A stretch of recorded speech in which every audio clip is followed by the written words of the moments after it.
Buen día, bienvenidos al podcast. Esta semana, el periodista César Hildebrand entrevistó a Daily Espinosa, fiscal de la Nación. Y con franqueza, me quedé sorprendido de que César Hildebrand le haga el juego a Daily Espinosa.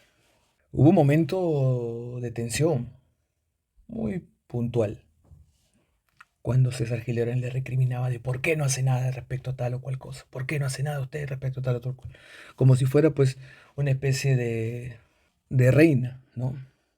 De emperatriz, de autócrata, que con una orden puede cambiar el curso de todo. Lastimosamente hay vigilancia, supervisión y amerita consenso ciertas acciones de gran magnitud. Hay normas que hay que seguir, estipulados sobre el papel, que son los cimientos de esa institución. Pero por todo lo demás, todo respecto a la entrevista, fue bastante complaciente. Es que Delia Espinosa se iba a sentir cómoda ahí. De César Hildebrand me sorprendió, porque una cosa es un comentario, una opinión, por ahí una editorial crítica, pero darle más de una página, darle más de 2 páginas a José Domingo Pérez en una edición pasada de su semanario, en cual se le ve en un bus comprando una golosina en la calle. ¿Qué pasa? ¿Se le está devolviendo el favor de algo? ¿Qué cosa? Es el gran ejemplo a seguir así, que los lectores del semanario tienen que ver cómo José Domingo Pérez toma un bus, compra un producto en la calle. Francamente ridículo, ¿no? Ridículo. Entonces uno ve eso y dice que hasta dónde hemos llegado, ¿no? Alguien con prestigio y con cierto nombre, dándole espacio, cabida, haciendo eco, siendo solamente parlante de. Eso es periodismo. Es un publicherry ya. Básicamente, pues, eso es una devolución de un favor, ¿o qué? ¿O es congraciarse con la fuente de información, o qué? Entonces, por supuesto, Del Espinosa se va a sentir de alguna u otra manera más cómoda con César Hildebrand. Y en la entrevista, Del Espinosa dice que hubo, por su parte, un inexistente desacato. Es lo que ella, porque ella se autoevalúa y autodetermina, ¿no? Que hubo un inexistente desacato en referencia a su postura de no respetar una resolución de la Junta Nacional de Justicia que reponía no solamente como fiscal suprema, o sea, como integrante de la cúpula de la fiscalía, sino como fiscal de la nación a Patricia Benavides. Y ya no acató, simplemente. Pero se puso en una situación tan extrema hasta quedándose a dormir en el Ministerio Público. El Ministerio Público con sede en Abancay, dilatando la reincorporación tanto que días posteriores a esa resolución hubo otra, no de la Junta Nacional de Justicia ya, sino una resolución del Poder Judicial favorable para Delia Espinosa y desfavorable para Patricia Benavides, lo que frustró la reincorporación de Patricia Benavides. Entonces, pero ella lo llama inexistente desacato. Dilató todo el proceso, pero para Delia Espinosa es inexistente desacato. Bueno, luego comenzaron también ahí en esa conversación periodista, ¿no? Mujer poderosa, ¿no? Periodista, mujer poderosa, ¿no? Comenzaban a decir de que faltaban firmas, ¿no? Porque primero era que la resolución solo estaba firmada por el presidente de la Junta Nacional de Justicia. Entonces, no, no vale. Luego salió un comunicado a decir de que en realidad fue una deliberación de los presentes, los presentes en la mesa de debate para saber si estaban a favor o en contra de que Patricia Benavides se reincorpore como fiscal suprema y en consecuencia fiscal de la nación.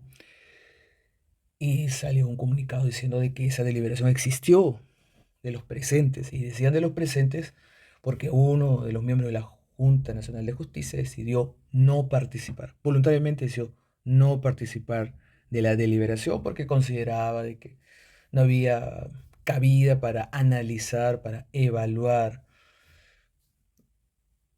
una eventual incorporación de Patricia Benavides, y se abstuvo de la deliberación. Entonces, con los presentes, el caso se sometió a evaluación y salió una votación favorable para Patricia Benavides.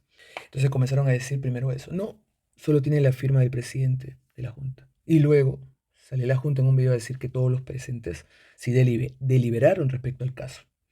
Y luego dijeron, no, falta la firma de uno de ellos, que no deliberó. Entonces no es decisión unánime.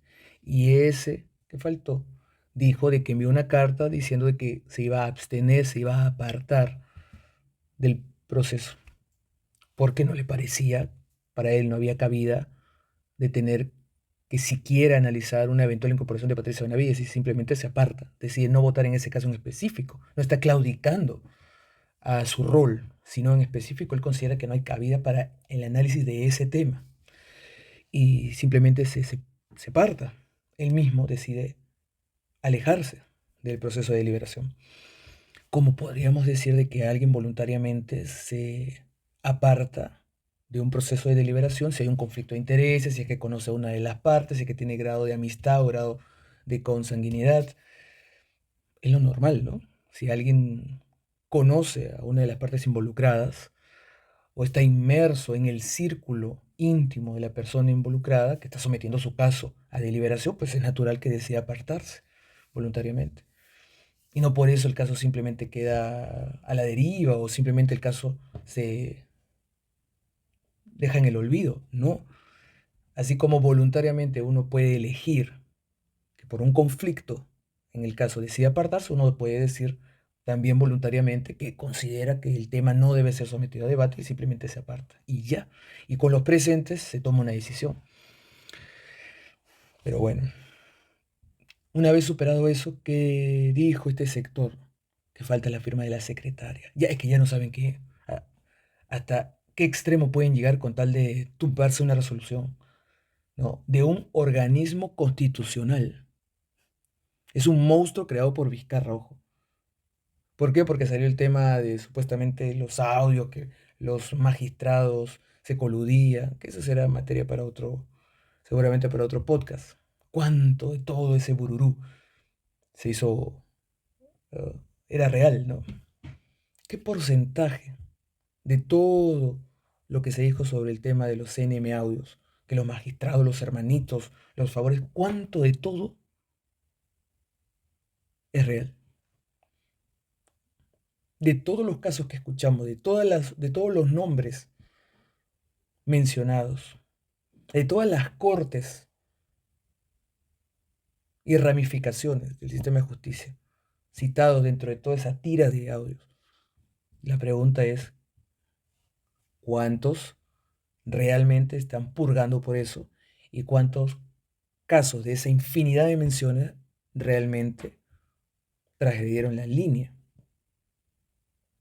de lo correcto? De todo. Quizás un puñado.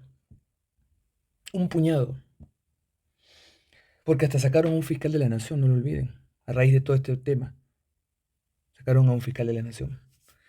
Pero eso será materia de otro podcast seguramente. Por supuesto, ahora dice porque falta la firma de la secretaria. Como la secretaria, o sea, poniendo secretaria en el mismo nivel que el presidente de la institución y que los miembros titulares. No, si no hay firma de la secretaria, no vale el documento, dice. No vale.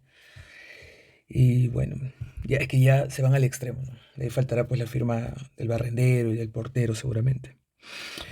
Luego Delia dice que con una celeridad sospechosa, la denuncia constitucional en su contra avanzó en el Congreso. Así, celeridad sospechosa, una denuncia constitucional en su contra avanzó en el Congreso. Y cuando habló de celeridad sospechosa, yo inmediatamente recordé la celeridad sospechosa con la cual se destituyó a Patricia Benavides en 6 días. Se investigó, se tomó la decisión y se emitió la resolución 6 días para sacar a una fiscal de la Nación, máxima autoridad del Ministerio Público, ya en 6 días. La destitución, que es el grado máximo. Bueno, así pues la celeridad, la celeridad. Pero además, pues no vamos a poner en una balanza la celeridad de una Junta Nacional de Justicia, que tiene que ser pues un órgano de rectitud, ¿no? Con pues la celeridad ocurrida en el Congreso, que es un juicio político. Y ahí las cosas pueden avanzar en 3 días si quieren. O pueden destituir a un presidente en cuestión de horas. Pueden destituir un presidente en un día.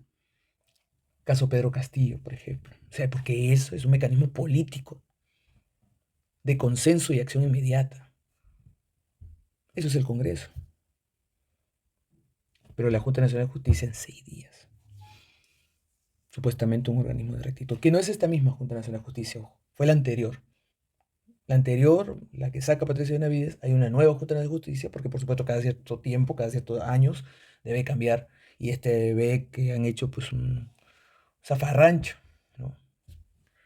Y deciden revocar eso. Pero eso no vale. Para este sector, eso no vale. O sea, lo primero sí vale. Esto segundo no vale. Es una cosa increíble realmente. Luego, Del Espinosa dijo que había una persecución selectiva. Así, persecución selectiva. Ah. Y la pregunta es, ¿también fue selectiva la decisión de impedir primero el reingreso de Tomás Aladino Gálvez? ¿Mm? Es una pregunta. También fue selectiva la decisión de impedir primero el ingreso, o el, mejor dicho, el reingreso de Tomás Aladino Gálvez, que el caso de Tomás Aladino Gálvez fue amparado por el Tribunal Constitucional. A Tomás Aladino Gálvez hace años, muchos años atrás, lo sacaron del Ministerio Público, ¿no? Cuando él estaba internado en UCI, entubado en UCI, lo sacaron, lo destituyeron. Cuando él despertó y se recuperó, vio que ya no era fiscal supremo, o sea, ya no estaba en la cúpula, ni siquiera era fiscal supremo, no estaba en la cúpula, ya había sido destituido del sistema fiscal. Y pues inició un proceso con los caminos que tiene que recorrer y pues, llega al Tribunal Constitucional su caso máximo. Intérprete en la Constitución tope de topes que hay en el sistema de justicia y lo repone. ¿Y qué hace Deli Espinosa? Pide al Poder Judicial suspender por 3 años del cargo a Tomás Aladino Gálvez. Así, una solicitud para que suspenda por 3 años del cargo a Tomás Aladino Gálvez. Por supuesto, el Poder Judicial lo rechazó. Lo rechazó, porque ¿cómo iba a aceptar suspender del cargo a Tomás Aladino Gálvez si no había asumido el cargo? Ella dilató el proceso para reponerlo. ¿Cómo pides que se suspenda del cargo a alguien que no ha asumido el cargo todavía? Por supuesto, pues agarraron su denuncia y lo botaron al tacho, ¿no? Y como hizo el ridículo con eso, ¿qué pasó? No le quedó otra que sumarlo y cerrar filas para completar las plazas y así evitar la reincorporación de Patricia Benavides. Porque Patricia Benavides para él Espinosa pues es del Dark Blader, ¿no? Es el cuco. Es su pesadilla, la mala de la película. Luego también en la entrevista, y a mí me sorprendió, ¿no? Porque ahí coincide mucho el periodista y la mujer de poder, periodista y mujer de poder, periodista y mujer de poder, en el cual coinciden en que Fernández Gerí, que es la autoridad nacional de control interno del Ministerio Público, dicen que Fernández Gerí no puede ser máxima autoridad en el ámbito nacional del control interno del Ministerio Público porque tiene denuncias. Y ahí pues César Gilebra le dice, ¿no? ¿Cómo es posible que ese señor se mantenga, que tiene denuncia, que está acusado por allá, que está acusado por acá. Pues y Delia dice, bueno, es un órgano independiente, yo no puedo hacer más, ¿no? Es un órgano que nos evalúa nuestro comportamiento. Entonces yo no puedo sacarlo simplemente, hay un proceso, un concurso, una designación, unas leyes que amparan eh, este, esta ramificación, esta entidad que es una ramificación del Ministerio Público, entonces no puedo simplemente sacarlo, ¿no? Pero había una presión ahí, ¿no? ¿Cómo es posible que un señor con denuncias y acusaciones, bueno, pues si vamos a todo medirlo con denuncias o acusaciones, pues Delia Espinosa tiene varias. Una de ellas es la que hace poco se ha probado, que ella se estaba quejando al inicio de la entrevista, que con una celeridad sospechosa avanza una denuncia constitucional en su contra. Y esta fue la más reciente, mejor dicho. Pero tiene varias. Entonces, si vamos a medir a los funcionarios por la cantidad de denuncias o acusaciones, pues Delia Espinosa es la primera en que se tendría que ir. Entonces, aquí ocurre un panorama en el cual se da a entender de que para mis amigos todo, para mis enemigos la ley. Y luego también, y a mí me pareció increíble, ¿no? Como en la entrevista se habla acerca de, de que Fernández Querí se fue contra José Domingo Pérez, ¿no? Y ella no hizo nada por defender a José Domingo Pérez. No hizo nada.